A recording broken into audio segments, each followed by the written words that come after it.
PT KAI merupakan layanan kereta api yang berdiri sejak tanggal 1 Juni 1999 dengan 100% kepemilikan oleh pemerintah negara Indonesia.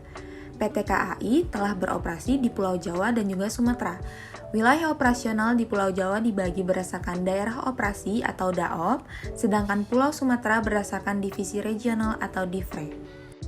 PT KAI memiliki 6 bisnis lain, diantaranya Passenger Transportation by Train yang terdiri atas 3 kelas yaitu eksekutif, bisnis, dan juga ekonomi.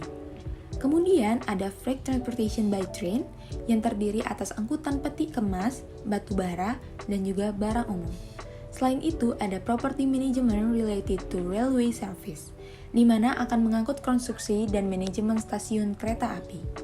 Kemudian ada Railway Based Tourism, di mana menerima jasa paket wisata maupun sewa transportasi. Selain itu, juga ada restoran, berupa penyedia restoran on train. Yang terakhir ada Logistic Distribution, yang akan menyediakan layanan distribusi dengan konsep door-to-door. PT Kereta Api Indonesia mengalami kerugian pada tahun 2007 sebesar 17 miliar, dengan total pendapatan sebesar 3,3 triliun. Kerugian tersebut terus bertambah di tahun 2008 sebesar 33,8 miliar dengan pendapatan sebesar 4,3 triliun. Pada tahun 2011 tercatat bahwa laba yang dimiliki oleh PT KAI turun sebesar 7% jika kita bandingkan dengan laba pada tahun 2010. PT KAI Indonesia memiliki 3 problem utama. Yang pertama, infrastruktur. Adanya pedagang dan juga kios ilegal yang berada di sekitar stasiun membuat fasilitas stasiun menjadi kumuh dan juga tidak beraturan. Ketidakberaturan tersebut membuat keberadaan jalan masuk dan juga keluar yang ilegal, sehingga masyarakat dapat menaiki kereta tanpa membeli tiket. Selain itu, keadaan fasilitas yang tidak diperhatikan, di mana kereta api jarak jauh memiliki fasilitas toilet yang tidak diperhatikan kebersihannya. Korupsi juga menjadi problem utama di PT KAI Indonesia, di mana PT KAI Indonesia terus mengalami kerugian yang disebabkan adanya aktivitas penjualan tiket ilegal yang dilakukan oleh karyawan KAI dan juga para calo. Kegiatan operasional yang dilakukan oleh PT KAI menjadi problem utama, di mana tidak adanya peraturan pembelian tiket sehingga membuat penumpang kekurangan kursi, menyebabkan kelebihan muatan penumpang, dan juga membuat penumpang menduduki atap kereta api sehingga menentang aturan keamanan dan juga keselamatan. Selain itu, jadwal kedatangan serta keberangkatan yang tidak pasti karena menggunakan sistem menunggu kereta hingga penuh. SWOT PT KAI. Yang pertama adalah String, yang terdiri dari e-ticketing, harga relatif terjangkau dan bervariasi, stasiun dan kereta yang bersih dan nyaman, satu-satunya perusahaan yang mengelola industri perkeretaapian di Indonesia. Yang kedua, Weakness, yang terdiri dari keterbatasan kapasitas dan waktu tempuh yang lebih lama. Ketiga, Opportunity, yang terdiri dari ekspansi keluar Jawa, peningkatan demand transportasi umum, peluang untuk pengembangan berbagai jenis layanan kereta, peluang perluasan kereta kargo yang langsung terhubung ke pelabuhan. Yang keempat adalah Threats, yang terdiri dari persaingan dengan moda transportasi lain, perubahan kebijakan dan regulasi, dan resiko kecelakaan. PT KAI masih terus berupaya untuk mengatasi kelemahan dan mengoptimalkan strength dan opportunity yang ada untuk meningkatkan pendapatan dari PT KAI. Analisa PESEL PT KAI. Yang pertama adalah politics, yaitu kebijakan pemerintah. Kebijakan pemerintah terkait regulasi, investasi, infrastruktur, subsidi, dan peraturan yang mengatur tentang transportasi. Yang kedua, aspek ekonomi, yaitu pertumbuhan ekonomi. Pertumbuhan ekonomi yang kuat bisa meningkatkan demand akan transportasi umum. Tarif dan subsidi. Keputusan pemerintah terkait tarif dan subsidi juga pastinya dapat mempengaruhi pendapatan PT KAI. Peningkatan investasi asing ke Indonesia. Dengan meningkatnya investasi asing ke Indonesia, tentunya akan berdampak pada perkembangan PT KAI. Saat ini, Indonesia fokus kepada pembangunan infrastruktur. Yang ketiga, aspek sosial, yaitu perubahan perilaku masyarakat. Perubahan preferensi masyarakat terkait transportasi. Saat ini, karena terjadi banyak kemacetan, khususnya di Jakarta, dan kemacetan saat libur panjang, sehingga orang lebih memilih untuk menggunakan kereta karena bebas macet. Pertumbuhan urbanisasi. Pertumbuhan urbanisasi juga pastinya akan mempengaruhi permintaan akan transportasi massal termasuk kereta api. Aspek keempat yaitu teknologi. Inovasi teknologi 4.0. Perkembangan teknologi dalam industri transportasi, contohnya adalah RTS yaitu Rail Ticketing System adalah informasi berupa aplikasi yang digunakan PT KAI untuk membackup semua data-data milik PT KAI, baik data pegawai, data keuangan perusahaan, data manifest penumpang kereta api, dan lain-lain. Yang kelima adalah aspek legal, yaitu regulasi mengenai transportasi umum. Peraturan pemerintah atau UU yang mengatur transportasi umum pastinya akan mempengaruhi operasional PT KAI. Kontrak dan hubungan tenaga kerja. PT KAI harus memperhatikan setiap melakukan kontrak kerjasama dan perihal tentang peraturan serikat pekerja. Hal ini karena dapat mempengaruhi stabilitas kerja PT KAI. Yang keenam adalah aspek ekologi, yaitu emisi karbon. Dengan meningkatnya emisi karbon, PT KAI harus memperhatikan dampak lingkungan dari kegiatan operasional mereka. Bencana alam. Risiko bencana alam dapat mengganggu aktivitas operasional kereta api dan merusak infrastruktur. Kesimpulannya adalah industri kereta api di Indonesia sangat menarik karena PT KAI merupakan pemain satu-satunya di ranah perkeretaapian di Indonesia. PT KAI juga masih mempunyai banyak peluang-peluang yang bisa meningkatkan pendapatan dari KAI, apalagi ditambah banyaknya investor asing yang menanamkan modal di Indonesia. Fokus pemerintah adalah pengembangan pada bidang infrastruktur. KAI sendiri juga harus terus meningkatkan inovasi dan kualitas agar bisa terus mendapatkan kepercayaan dari customer.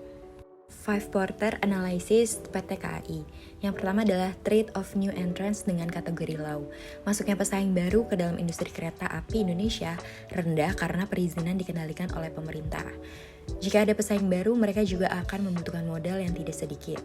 Yang kedua adalah bargaining power of suppliers dengan kategori low. KAI memiliki e-procurement management system untuk menghindari ketergantungan akan spare part atau kebutuhan lainnya. Yang ketiga ada bargaining power of buyer dengan kategori moderate. PT KAI memiliki harga yang kompetitif, nyaman, dan berkualitas. Namun, buyer masih bisa memiliki opsi mode transportasi lain seperti pesawat, bus, dan mobil pribadi. Pengguna layanan dapat beralih ke jenis transportasi lain saat rute yang dituju tidak ada dan harga yang ditawarkan oleh mode transportasi lain lebih murah. Yang keempat adalah trade of substitutes dengan kategori moderate. Kereta api bersaing dengan mode transportasi umum lain seperti pesawat, bus, dan mobil pribadi. Yang kelima ada rivalry among existing competitors dengan kategori low.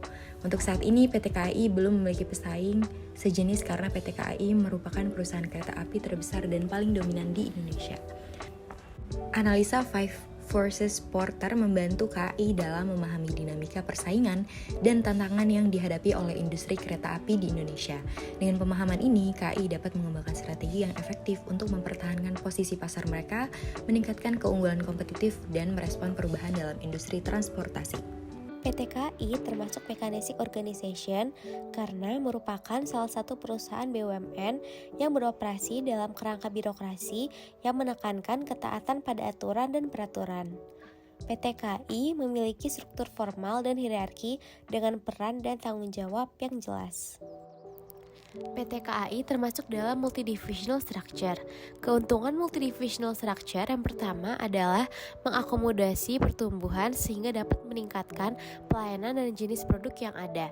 Contohnya adalah kereta panoramik dan kereta luxury sehingga dapat memperluas jangkauan hingga di luar pulau. Yang kedua, clear profit and loss responsibilities at SBU level run by CEO karena KAI memiliki anak perusahaan dan di tiap masing-masingnya punya direktur sehingga profit dan loss-nya jelas terpisah. Saat ini PT KAI menerapkan budaya baru berdasarkan 5 nilai perusahaan yaitu integritas, profesional, keselamatan, inovasi, dan pelayanan prima. Open innovation berdasarkan case yang pertama adalah pemberlakuan gerbang elektronik. Yang kedua, kebijakan pembatasan okupansi kereta hingga 100% agar tidak ada lagi penumpang yang berdiri di kereta jarak jauh. Yang ketiga, kebersihan kereta penumpang juga harus terjaga dengan baik. Yang keempat, e-ticketing atau real ticketing service di mana tiket tersebut dapat dibeli secara online di website atau melalui minimarket terdekat. Selanjutnya, untuk inovasi yang dilakukan PT KAI pada tahun 2023, yang pertama adalah keluasan kepada pelanggan dalam memilih jadwal. Yang kedua, menghadirkan jenis kereta baru yaitu kereta api luxury, kereta panoramik, kereta tidur kompartemen. Yang ketiga, face recognition boarding gate. Yang keempat, update KAI Access dan merubah user interface. Dan yang terakhir, update makanan dan minuman. Strategi yang dilakukan PT KAI dalam mengatasi masalah yang ada, yang pertama adalah infrastruktur dan operasional KAI jarak jauh dan KRL improve. Yang kedua, KAI mengubah pola pikir karyawan dari product oriented menjadi customer oriented. Ketiga, increase salary yang tujuannya adalah untuk menghindari korupsi yang terjadi.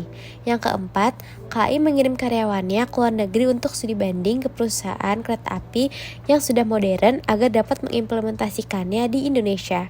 Dan yang terakhir, e-procurement yang tujuannya untuk transparansi dan menghindari ketergantungan kebutuhan PT KAI. Nah, jadi kesimpulan dari case ini adalah PT KAI mengalami banyak transformasi semenjak kepemimpinan oleh Bapak Ignatius Jonan di tahun 2009.